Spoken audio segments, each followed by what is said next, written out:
Ulitin ko po, good evening sa ating lahat at ipagpatuloy natin yung ating pag-aaral po.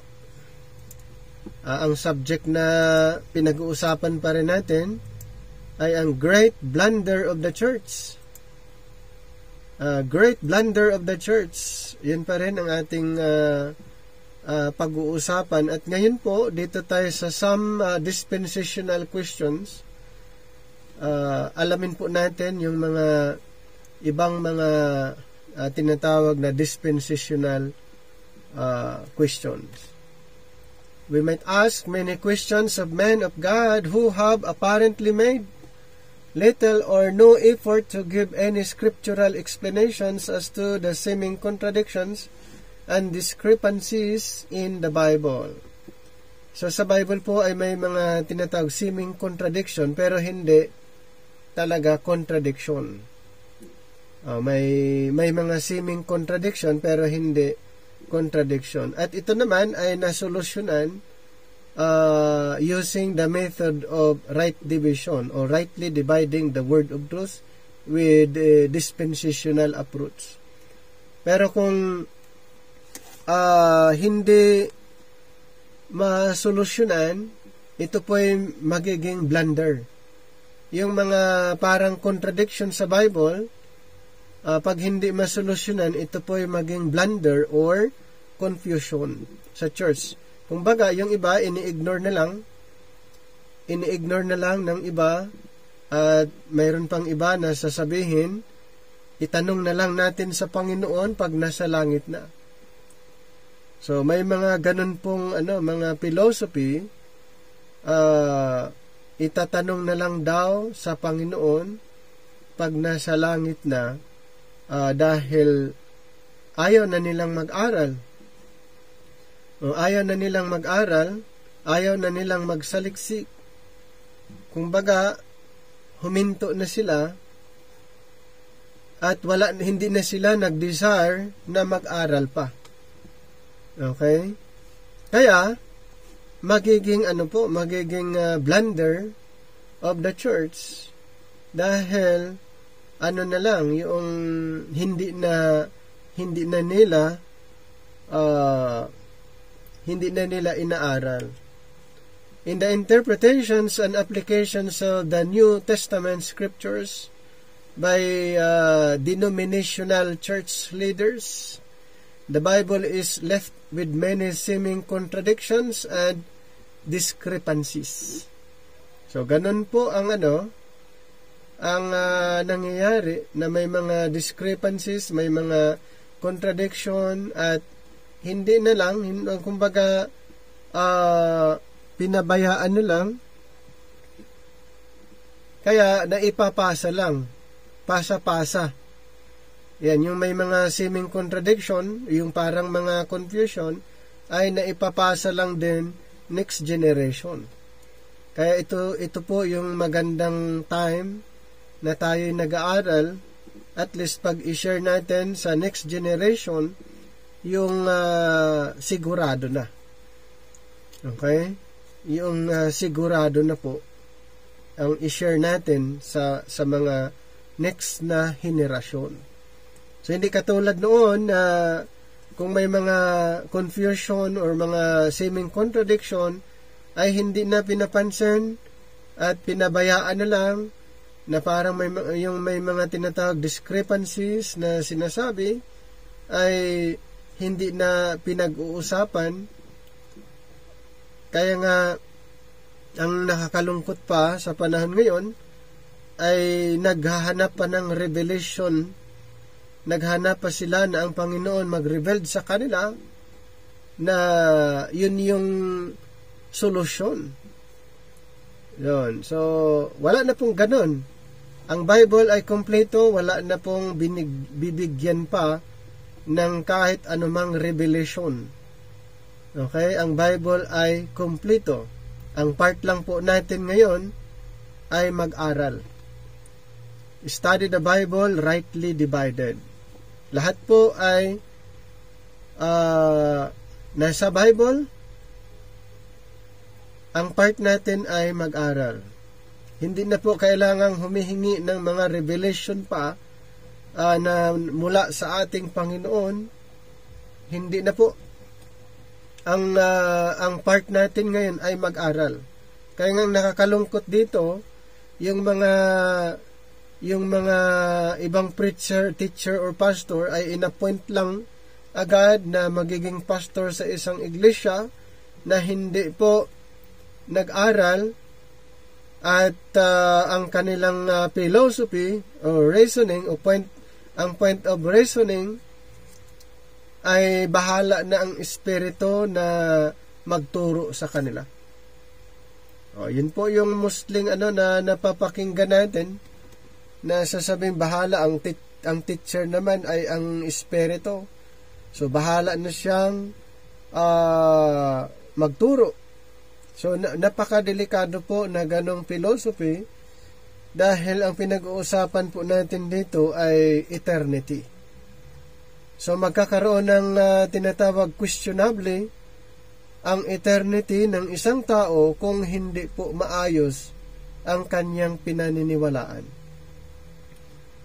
So magkakaroon ng problem or magkakaroon ng tinatawag na insecurity or hindi secured ang kanyang eternity kung starting pa lang ay hindi sigurado ang kanyang pinaniniwalaan. Kaya dinidiscourage talaga natin yung mga by appointment na hindi nag-aral, yung ina-appoint lang dahil magaling magsalita, dahil ma-influensya, ay ina-appoint na siya yung maglilid o kung ano man. Kaya dito po sa atin ay hindi natin kumbaga hindi tayo agree sa ganun po. Siguro kung sa panahon noon na in-appoint ng espiritu, pwede po yun. Pero sa ngayon na ang Bible ay kompleto, hindi na po ganun. Lahat pinag-aralan. Study to show yourself approved unto God, a workman that needeth not to be ashamed, rightly dividing the word of truth. We trust these questions will provoke our readers, listeners, to something more than a passing thought. Why did Christ instruct his apostles in Matthew 16:20 not to testify to Israel that he was Christ or their Messiah, and afterward rescind that order in Acts 2:36 and Acts 9:13? So basahin lang natin tong ilang mga verses po. Tapos dito po sa mga na-mention.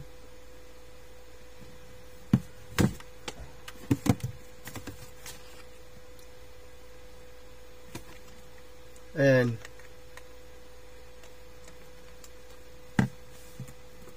then sa Acts, Acts 2, Acts 9, Acts 9:13, and Acts 17:3, at saka Acts 18:5. So more on sa Acts ang yung babasahin natin. So mahalaga, katulad ng na-mention po natin, na may mga instruction ang Panginoon. May mga instruction po siya during his earthly ministry. May mga instruction po siyang binigay. Okay, dito po may instruction siya sa mga apostles in 16:20. Basahin ko lang sa Mateo chapter 16:20. Then charged he his disciples that they should tell no man that he was Jesus the Christ. And then afterwards resent that order in Acts 2:36 naman tayo. Acts 2:36.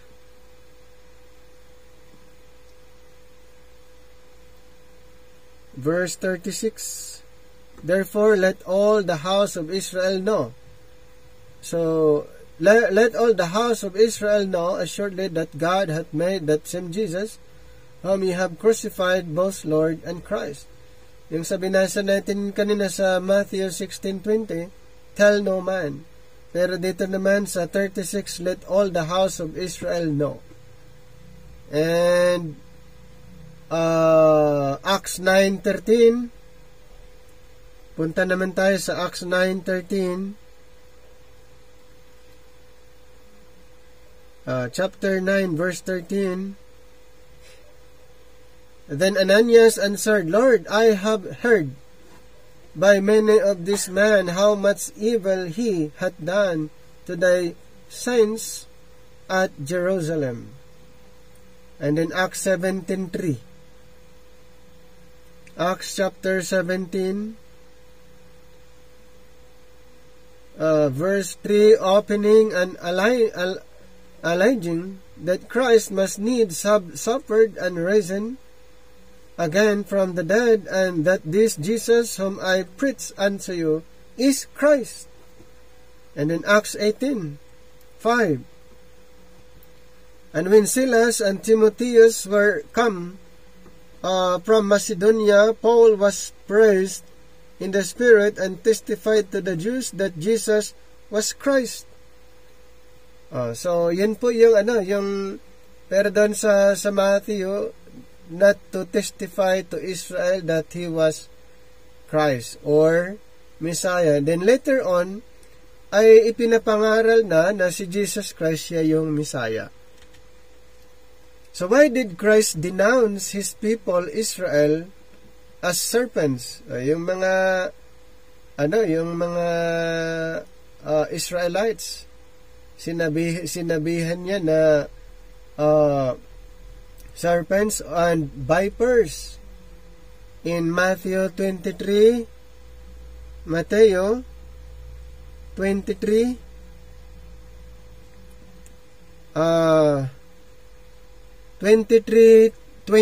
33, verse 33, ye serpents, ye generation of vipers, how can ye escape the damnation of hell?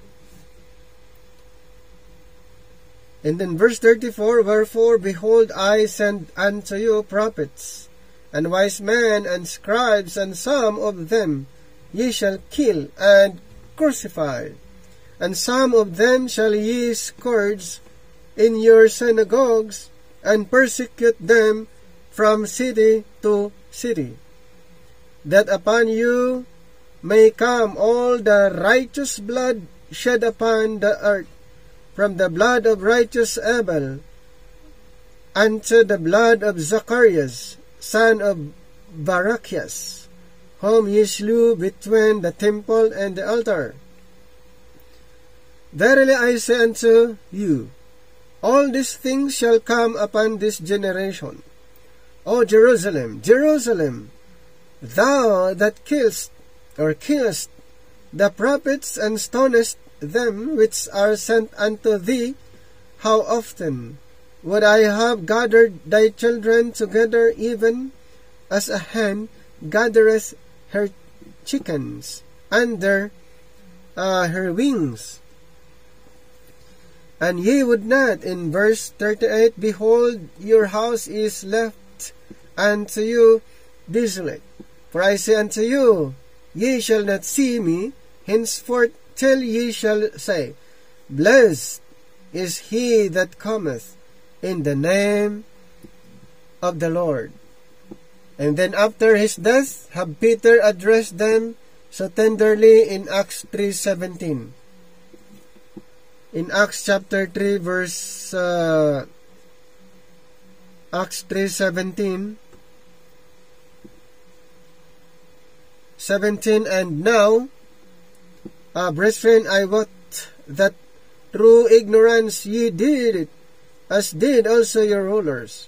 But those things which God before had showed by the mouths of all his prophets, that Christ should suffer, he hath so fulfilled. And then 25, verse 25, ye are the children of the prophets and of the covenant which God made with our fathers, saying unto Abraham, and in thy seed shall all the kindreds of the earth be blessed. Ayan. So, yan nga sa ano natin, sa Bible natin, kung i-compare natin, ayan, Matthew 23:33, ye serpents, ye generations of vipers. And then in Acts 3:25, ye are the children of the prophets and of the covenant which God made with our fathers, saying unto Abraham, and in thy seed shall all the kindreds of the earth be blessed. Doon sa Matthew 23:33, sabi niya, ye serpents, ye generation of vipers. Pero dito sa chapter Acts 3:25 ay na-describe doon yung mga Israelites, pero ito po referring sa mga believing Israel. Yung doon sa Matthew 23 ay ang mga audience niya, yung mga Pharisees, mga scribes, o mga religious leaders na pinagsabi ng ye serpents, ye generations of vipers. Sa Acts chapter 3:25 na sinabing na ye are a children of the prophets and of the covenant which God made with our fathers, ito po ay tumutukoy naman sa mga believers, believing, or sa mga kingdom believers. Yan. So, pag hindi natin ma-identify kung bakit yun yung pagkasabi ng ating Panginoon, depende po doon kung sino yung kanyang audience sa time na yon. Kaya dito sa Acts na sinasabi during sa pagtuturo nila Pedro, yung mga apostles, sabi niya doon sa mga believing Israelites or the remnant, you are the children of the prophets and of the covenants which God made with our fathers, saying unto Abraham, and thy seed shall all the kindreds of the earth be blessed. Why did the Lord permit Israel to remain protected and preserved by His covenant, protected by Rome, receiving the favor of Rome, although the 30 years covered by the book of Acts? During those years, Israel had access to the temple and Jerusalem. Yes, during that time, during that years, so their high priest and priest continued in charge. This was after Christ pronounced His awful judgment upon them. So what is the meaning of God's message in Acts 3:19 to 21? Acts chapter 3. Balik tayo sa 19. Repent ye therefore and be converted, that your sins may be blotted out, when the times of refreshing shall come from the presence of the Lord. And 20, and He shall send Jesus Christ, which before was preached unto you, whom the heaven must receive until the times of restitutions of all things, which God hath spoken by the mouth of all His holy prophets since the world began. Okay, so the time, dito sa 19, repent ye therefore, and be converted, that your sins may be blotted out. Ito po ay sa millennium na po. Okay, sa millennium, the times of refreshing, doon po sa millennium, inviting Israel to repent so that they might enjoy the kingdom and the kingdom blessings promised to Israel by the Old Testament prophets. So, ang tinutukoy po sa verse na ito ay sa future, pero mostly ito po nagiging blunder sa church dahil ito po ay ina-apply sa panahon natin ngayon, itong binabasa po natin, kaya nagkaroon ng blunder of the church dahil yung mga verses na hindi ipinapangaral ang sa programa ngayon ay ina-apply na ito'y para sa ngayon, na ang context po ay dapat doon sa future or sa millennium. So, ganun po kaya nagkaroon ng blunder of the church dahil hindi ikinoconsider kung ito ba ay prophetic, ito ba ay nangyayari o hindi pa. So, ini-interpret ng iba na ito ay sa ngayon. Okay? So, mayroon pong ganon. Surely Peter was not here telling individual Israelites to be saved by grace and become members of the body of Christ. So, nung nagsalita si Peter, dito po sa chapter 3, 19, verse 19 ng Acts, na sinabi ni Pedro, "Repent ye therefore, be converted, that your sins may be blotted out, when the times of refreshing shall come from the presence of the Lord." Hindi po si Pedro nagtuturo sa mga individual Israelites na sila'y masaved by grace at magiging member of the church, the body of Christ. Hindi po. Dahil nung nagsalita si Pedro, ay ang tinutukoy niya is yung sa future. Why did Peter declare in Acts 5:29 to 31? Okay, sa Acts chapter 5:29,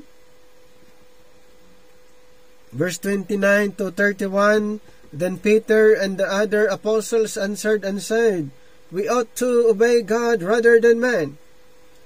And then verse 30, "The God of our fathers raised up Jesus, whom ye slew and hung on a tree." Verse 31, "Him has God exalted with his right hand to be a prince and a savior, for to give repentance to Israel and forgiveness of sins." That Jesus Christ had been raised from the dead to give repentance to Israel and forgiveness of sins. Where did the Gentiles come in? Does this not prove that the far-off of Acts 2:37 are the far-off Israelites of Daniel 9:7? So ito po ay pinag-connect ng iba na para maisama yung mga Gentiles ay yung word na far off. Yung word na far off. Basahin natin lang yung far off dito sa Acts 2:37. Acts 2:37.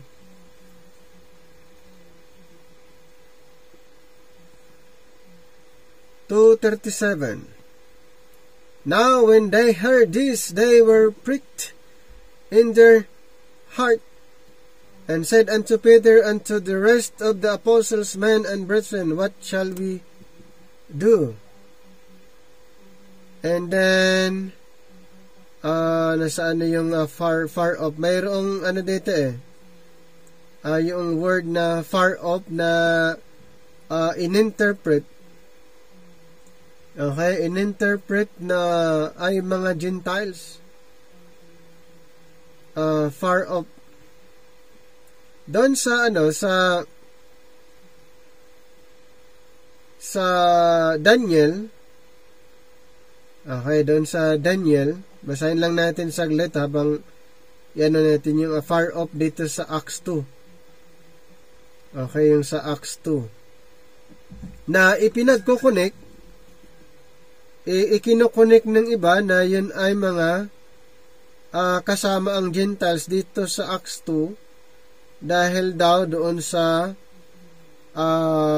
yung far off dito sa 39. Dito pala sa 39 ng Acts 2. "For the promise is unto you and to your children and to all that are afar off, even as many as the Lord our God shall call." So, ano po, yung afar off dito ay ininterpret na mga Gentiles. Pero tignan natin kung ang Israel ba ay tinatawag din ba silang far off in Daniel 9:7. Daniel 9 Dito po sa chapter 9 verse 7. O Lord, righteousness belongeth unto thee, but unto us confusion of faces as at this day.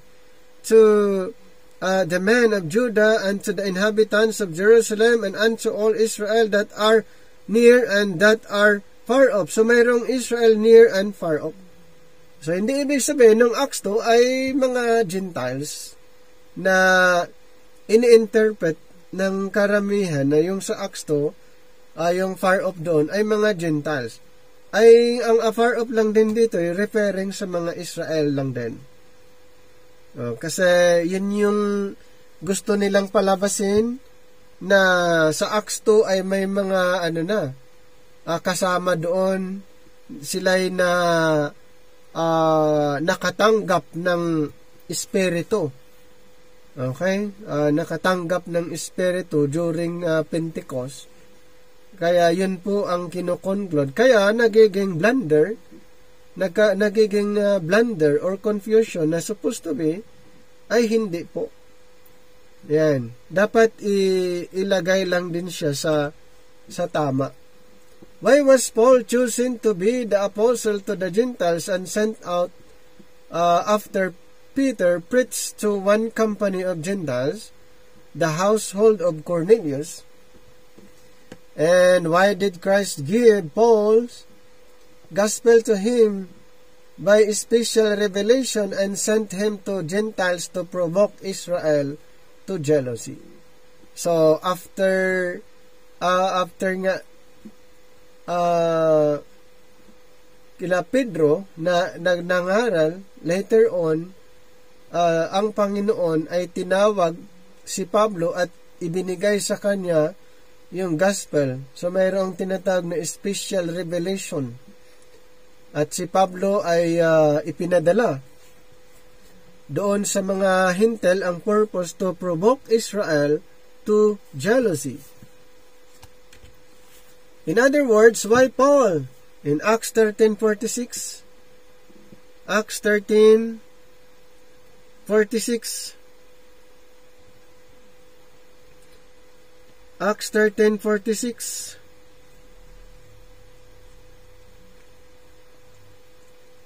Verse 46.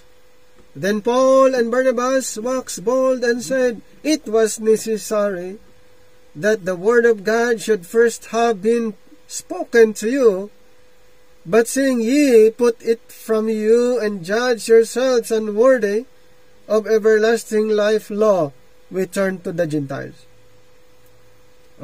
Diba, inuna nila Pablo na pinangaralan yung mga Israelites, pero dito pa lang sa Acts 13, umayaw na sila.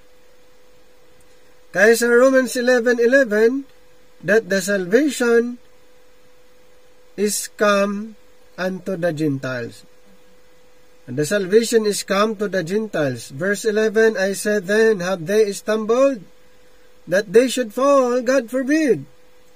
But rather through their fall, salvation is come unto the Gentiles, for to provoke them to jealousy. Pero mo yan, Acts 13, ayaw na ng mga Israelites. At sa Romans 11, kaya ang purpose dito, kung bakit ang ipinangaral ang ebanghelyo sa mga Gentiles to provoke Israel to jealousy. And then Galatians 1:11 to 18. Galatians chapter 1. Start from verse 11. But I certify you, brethren, that the gospel which was preached of me is not after man. For I neither received it of man, neither was I taught it, but by the revelation of Jesus Christ. For ye have heard of my conversation in time past in the Jews' religion, how that beyond measure I persecuted the church of God and wasted it. Verse 14, and profited in the Jews' religion above many my equals in mine own nation, being more exceedingly zealous of the traditions of my fathers. But when it pleased God, who separated me from my mother's womb, and called me by his grace, to reveal his Son in me, that I might preach him among the heathen, immediately I conferred not with flesh and blood, neither went I up to Jerusalem to them which were apostles before me, but I went into Arabia, and returned again unto Damascus. Then after 3 years I went up to Jerusalem to see Peter, and abode with him 15 days. So, dito po makikita natin yung mission ni Apostle Paul at yung special revelation ng Panginoon. So why Paul? If Paul was chosen to carry on with Peter's gospel and the same program. Kaya nga hindi, dito kung parehas ang program, dapat yung ipapangaral ni Pablo ay parehas kung same program. It is not a fact that because of the prayer on the cross for Israel, Father, forgive them, for they know not what they do, God gave Israel the opportunity to commit the unpardonable sin against the Holy Spirits in the book of Acts, period, as they had committed the pardonable sin against the Son of Man when they had him crucified in Matthew 12:31 to 33. So why did the Lord tell the 12 apostles to remain in Jerusalem? Bakit sinabi niya yun?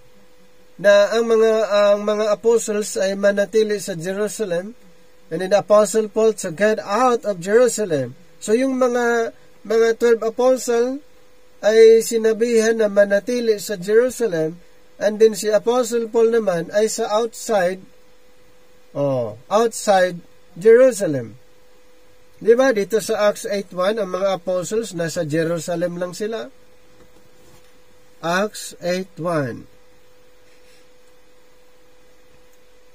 Acts chapter 8 verse 1, and Saul was consenting unto his death, and at that time there was a great persecution against the church which was at Jerusalem, and they were all scattered abroad throughout the regions of Judea, Samaria, except the apostles. Nakalabas ba sila during persecution ang mga apostles? Hindi.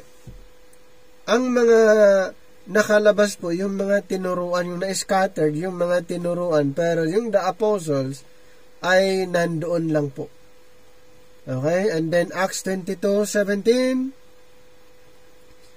Acts 22 verse 17.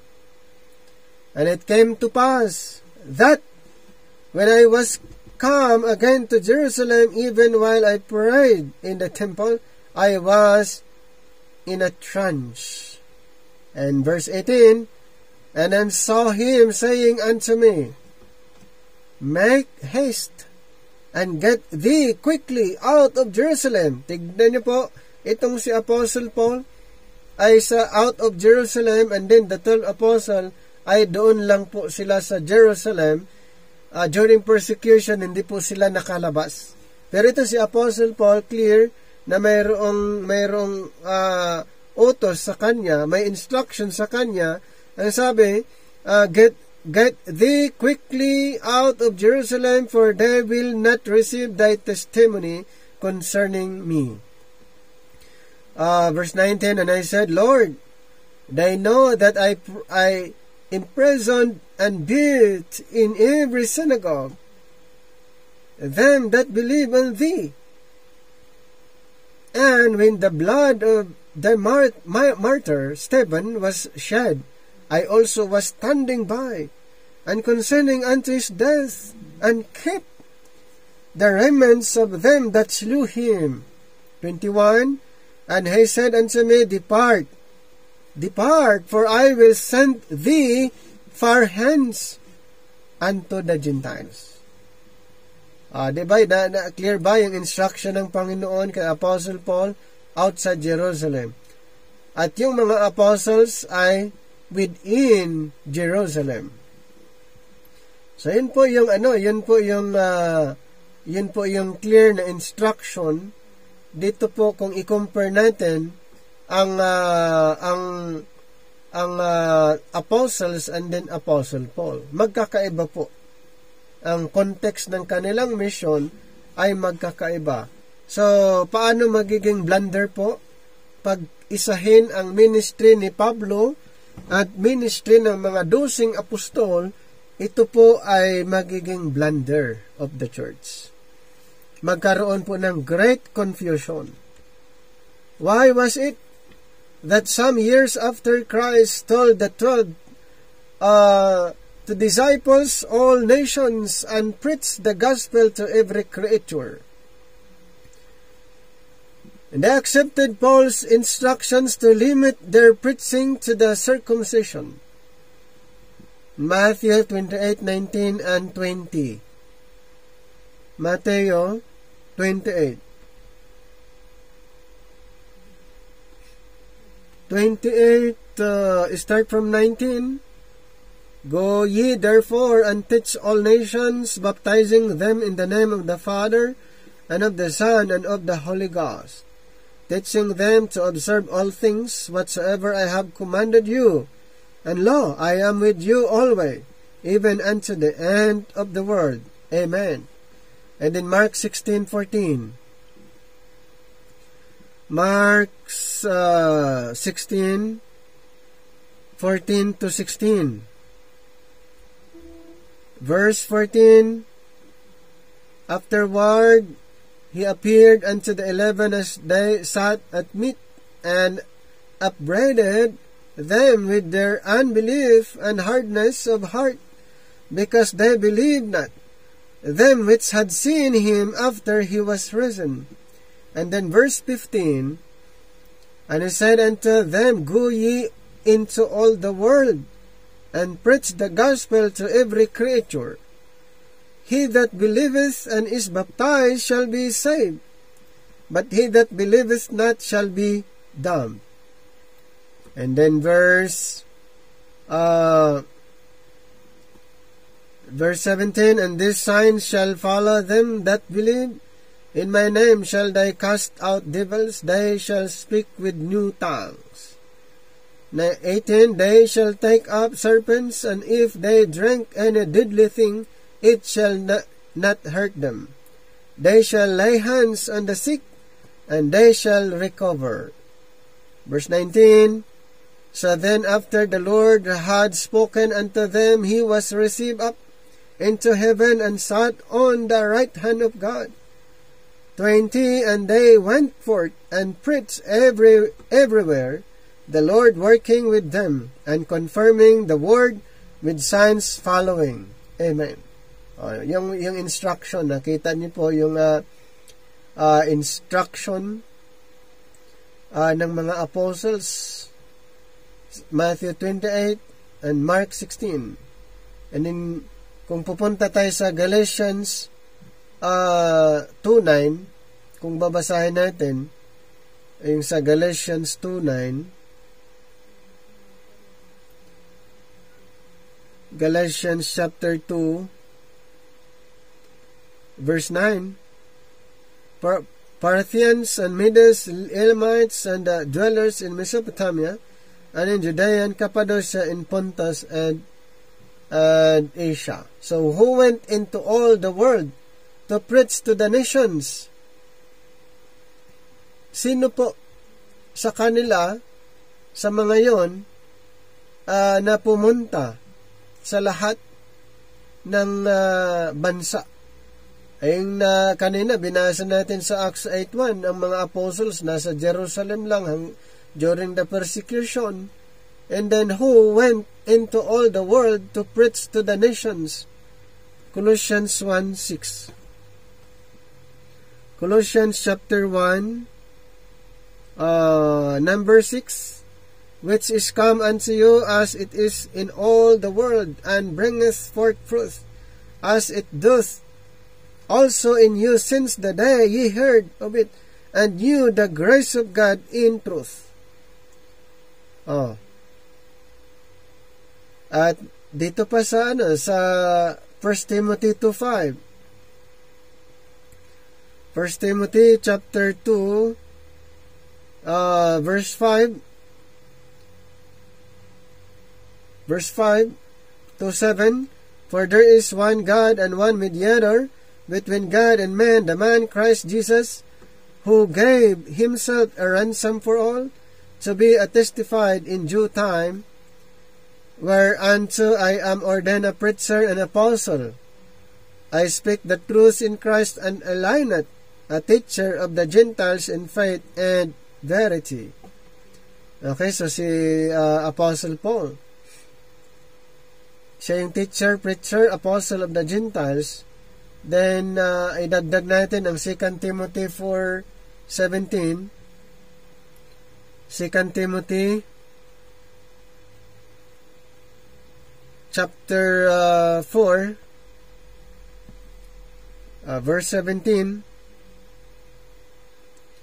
Notwithstanding, the Lord stood with me and strengthened me, that by me that preaching might be fallen on, and that all the Gentiles might hear, and I was delivered out of the mouths of the lion. So Apostle Paul, the apostle of the Gentiles, was preaching the gospel of the grace of God to this group. So Apostle Paul,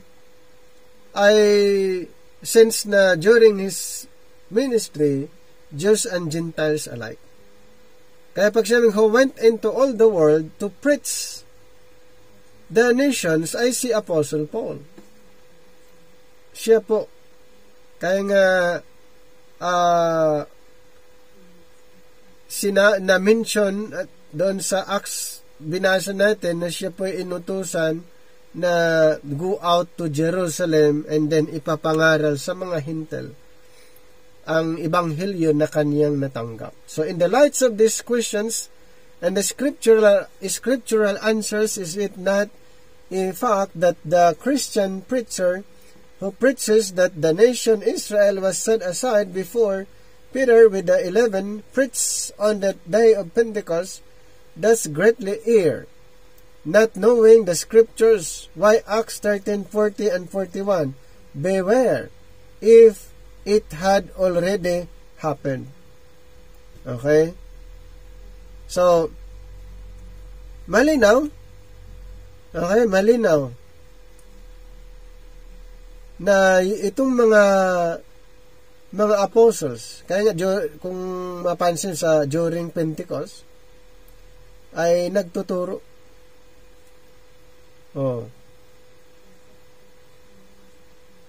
Sa Acts 13:40 and 41,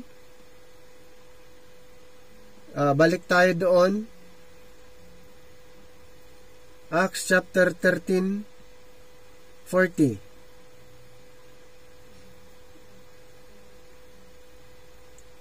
Beware therefore lest that come upon you which is spoken of in the prophets, behold, ye despisers, wonders, and perish, for I work in your days, work which ye shall in no wise believe, though a man declare it unto you. Ayan. So may mga Christian who preaches that the nation Israel was set aside before Peter. Hindi pa sila naset aside before Peter.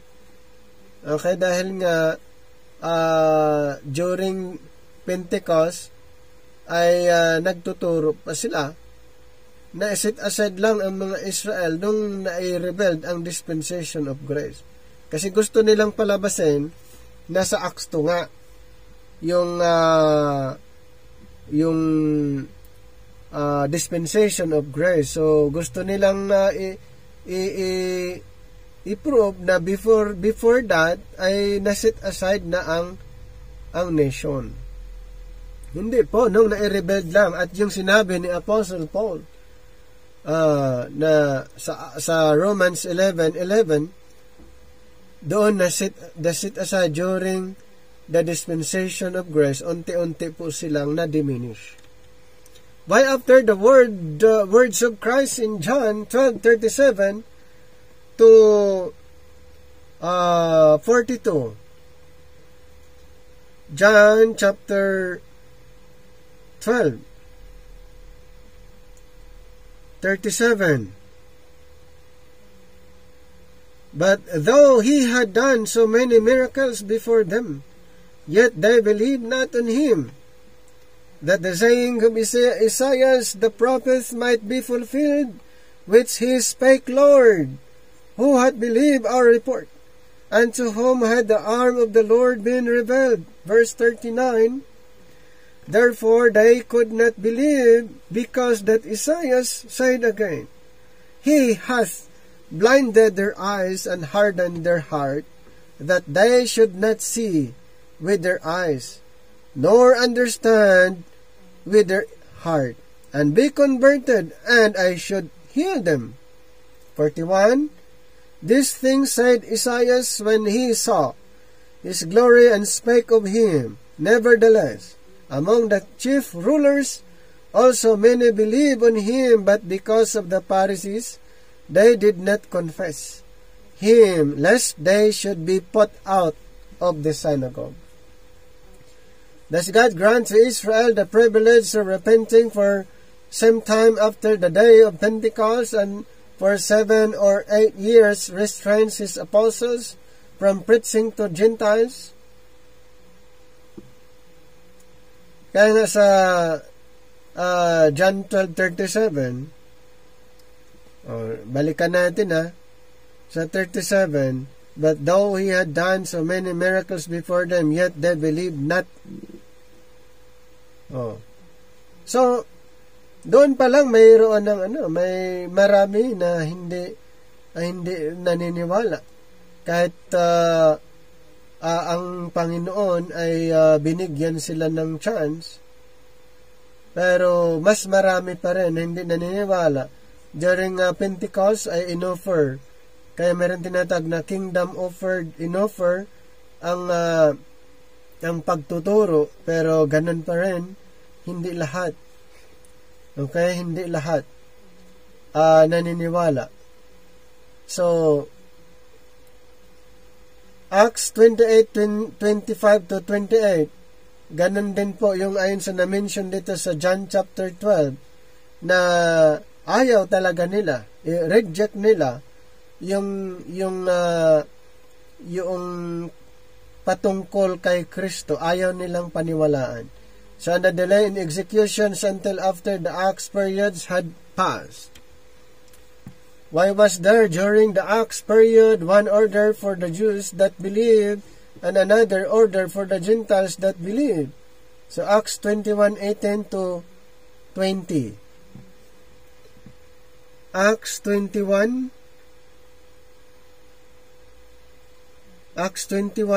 start from 18.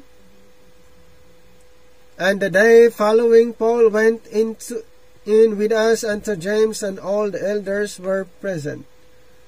Verse 19, and when he had saluted them, he declared particularly what things God had wrought among the Gentiles by his ministry. Verse 20, and when they heard it, they glorified the Lord, and said unto him, Thou seest, brother, how many thousands of Jews there are which believe, and they are all zealous of the law. And Acts dito sa 24, verse 24 and 25, that them take and purify thyself with them, and be at charge with them, that they may shave their heads, and all may know that those things whereof they were informed concerning thee are nothing, but that thou thyself also walkest orderly and keepest the law. And verse 25, as touching the Gentiles which believe, we have written and concluded that they observe no such thing, save only that they keep themselves from things offered to idols, and from blood, and from strangled, and from fornication. And how about Acts 15:19 to 25? So ito kasi ay pinag-usapan dahil may mga Jewish believer, may mga Gentile believer, pero gusto din naman nila na itong mga Gentiles ay mag-undergo din doon sa law of Moses. Kung ano yung mga ni-required ay dapat gagawin din ng mga Gentiles. So kaya nagkaroon ng tinatawag na pagpupulong or council dito po sa Acts 15. Acts 15 start tayo sa 19. Wherefore my sentence is what we trouble not them which from among the Gentiles are turned to God, but that we write unto them that they abstain from pollutions of idols, and from fornication, and from things strangled, and from blood. And verse 21, for Moses of old time hath in every city them that preach him, being read in the synagogues every Sabbath day. 22, then please eat the apostles and elders with the whole church to send chosen men of their own company to Antioch, with Paul and Barnabas, namely Judas, surnamed Barsabas, and Silas, chief men among the brethren. Verse 23, and they rose letters by them after this manner. The apostles and elders and brethren sent greeting unto the brethren which are of the Gentiles in Antioch and Syria and Cilicia. 24, for as much as we have heard that certain which went out from us have troubled you with words, subverting your souls, saying, ye must be circumcised and keep the law, to whom we give no such commandment. Verse 25, it seemed good unto us, being assembled with one accord, to send chosen men unto you with our beloved Barnabas and Paul. O gusto din nilang yung ang mga Gentiles sumunod din sa law of Moses. Yun yung gusto nila. And why during that period did Paul become as one under the law to them who were under the law, and as one so under the law to Gentiles? In 1 Corinthians 9:20. 1 Corinthians 9:20.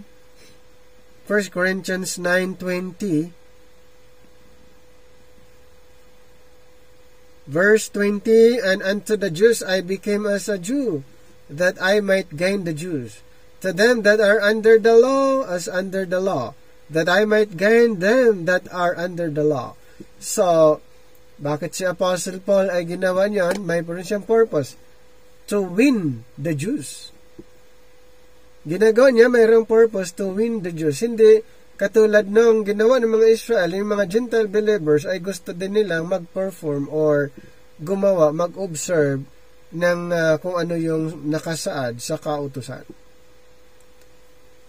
Ano sinasabi doon sa Matthew 23:33-39? The answer, why was God ordered to the Jews first during Acts? Kaya during sa time ni Apostle Paul ay una niyang pinangaralan ang mga Jewish. So kaya nga ang purpose kung bakit siya ay pumunta doon, to win the Jews. And unto the Jews I became as a Jew, that I might gain the Jews.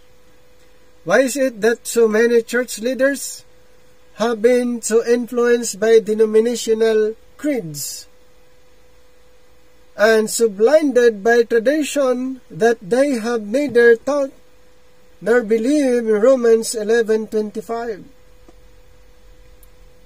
That blindness in part is happened to Israel until the fullness of the Gentiles be come in. And then what? Israel said, This truth is called a mystery or a secret, but it has not been a secret since the truth of Romans 11 was preached. So kung sa tradition, ang pagbabasehan, magkakaroon ng confusion. Kaya nga, blunder. So, hindi naunawaan yung context doon. Kaya mayroong tinatawag na confusion. So, may mga denominational teaching, creeds, at yung mga tradition po. At mostly, yun po ang nag-dominate sa mga churches. Why is it that men of God considered evil or Bible expositors have not seen the significance of God's judgment upon Israel recorded in Acts 28:25 to 28, about 63 AD, about 30 years after? Most Bible teachers have dated the fall of Israel, and why does the Acts period close before the Acts of Paul have ended? Why is it that very, very few church leaders, pastors, teachers, preachers have made any effort to obey Ephesians 3:9 and to make all men see what is the fellowship of the mystery, which from the beginning of the world hath been hid in God who created all things by Jesus Christ? Bakit ko konti lang? Dahil po, they were influenced by traditions or denominational creeds or teaching. So, ganun po, kaya kukunti lang po ang nagtuturo ng base sa Ephesians chapter 3 verse 9, and to make all men see what is the fellowship of the mystery. And why were about half of Paul's epistles written before the Acts ended and about half thereafter? Yung tinatawag na pre-present and present epistles. What intelligent Bible exegesis can Christian preachers give to prove that the Pentecostalists are scripturally right or wrong in their endeavor to recover for the members of Christ's body the tongues, healings, signs, miracles, visions of the book of Acts? Bakit doon? Yun ang pinagbabasyan kung sila ay members of the church, the body of Christ. Bakit po isinama yung gospel regarding the speaking in tongues, healing, signs, miracles, at yung mga visions? Kaya mayroong blunder na nangyayari dahil hindi clear yung instruction. Ang clear para sa karamihan na sila ay body of Christ. Ang unclear sa kanila na yung mga ipinapangaral ay outside. Nasaan yung exegesis doon? Nasaan yung exegesis? Na-i-apply ba ang exegesis doon? Hindi. Dahil yung instruction, yung teaching na hindi para sa panahon natin ngayon under the dispensation of grace ay in-apply. Katulad nito yung tongues, healing, signs, miracles, visions at iba pa. Tapos sasabihin na church the body of Christ then.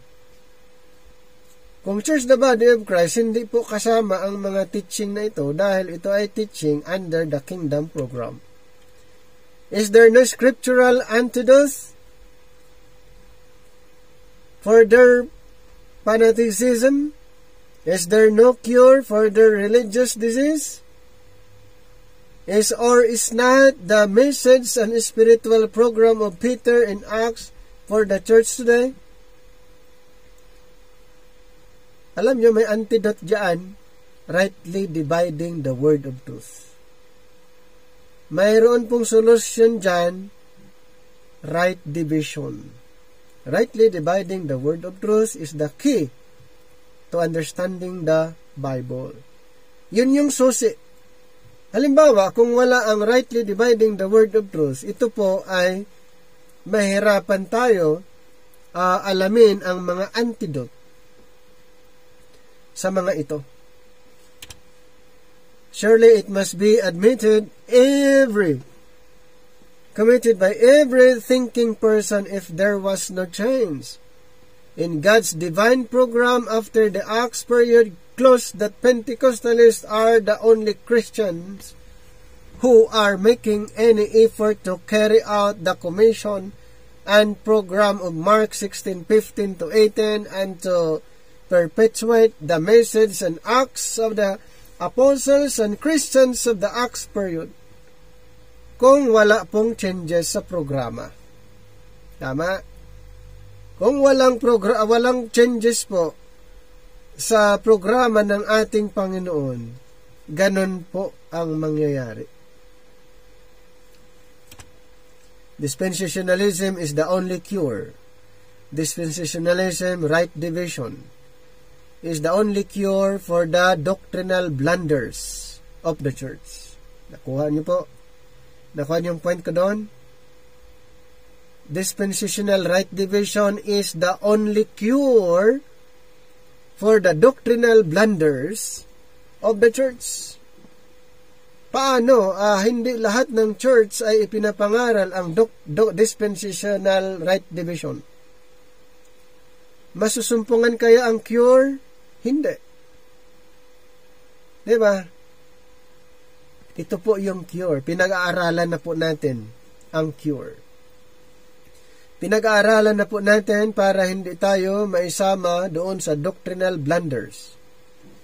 Some dispensationalists have gone to such extremes that their remedy is worse than the disease.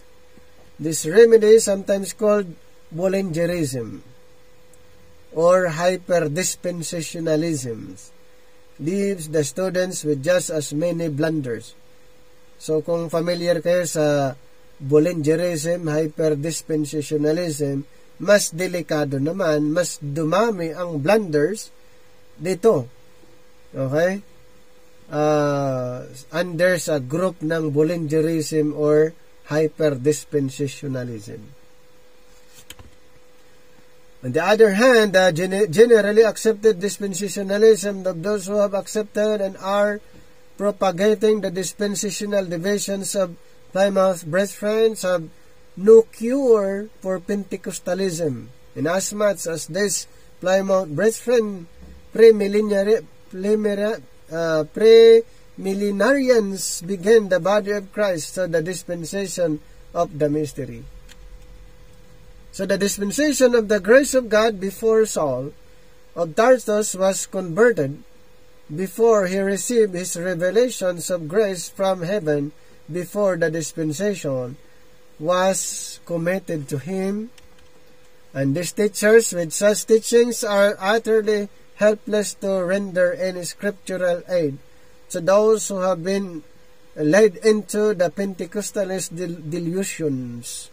They can offer criticism and condemnation but no scriptural corrective. So mostly ganun po ang naging conclusion without any reference to prove doon sa mga allegation. So those are the assumption, speculation. But they don't have any proof or scriptural basis to prove doon sa isang teaching. So ganun po. Kaya blunder. Okay? Hindi pwede na maghahalo. These Plymouth Brethren, dispensationalists, are in charge of the leading Bible schools, and although they are spiritually and scripturally sound in the fundamentals of the Christian faith. So ito po ay isang group of believers who studied the Bible dispensationally, and they have missed out so many of their students dispensationally and have such a stereotype program that they feel they cannot afford to change from their error at this late day. So, parang ang conclusion na para sa kanila, kung ganun na talaga, hindi na mababago yun. Parang kinonklode na ganun. Hindi po. Kung ang tao ay open-minded, willing for change, pag-alanganin, kasi ang gusto natin na ituro yung sure, yung sigurado, kaya lahat tayo ay open for changes at doon tayo sa mas malinaw ayon sa pag-aaral natin. Okay? So lahat tayo ay may kumbaga subject pa rin sa changes kung doon tayo sa mas nakakatulong at mas magandang i-present. So doon po tayo. Hindi tayo yung dogmatic, close-minded. Hindi po. Pero ito pong group na ito ay nag-conclude na hindi na wala ng hindi na magbabago pag yun na yung tinuturo. Such a change would involve a confession of wrong teaching. Such a confession requires much grace and humility. So what? So they will continue to teach what they have been teaching. Parang ganun lang po. Itutuloy na lang ipapangaral yung yung kanilang natutunan dahil walang walang nagtuturo. Kaya nga dito po sa ating pag-aaral, at least maiko-compare natin doon sa dating na pag-aralan natin, compare. Kaya nga comparing things, spiritual things, compare, at doon po natin matimbang kung alin ang mas matimbang, kumbaga. Okay? So,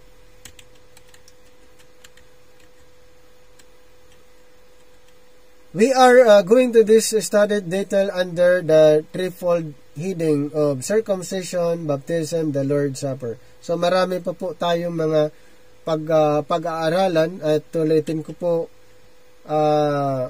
patuloy po natin na saliksikin at aralin ang Bible in line with the method of right division. Dahil sa pamagitan ng pag-aaral na ito, mas lalong maunawaan at malinaw sa atin ang tinuturo ng Biblia. Kaya study the Bible, rightly divided.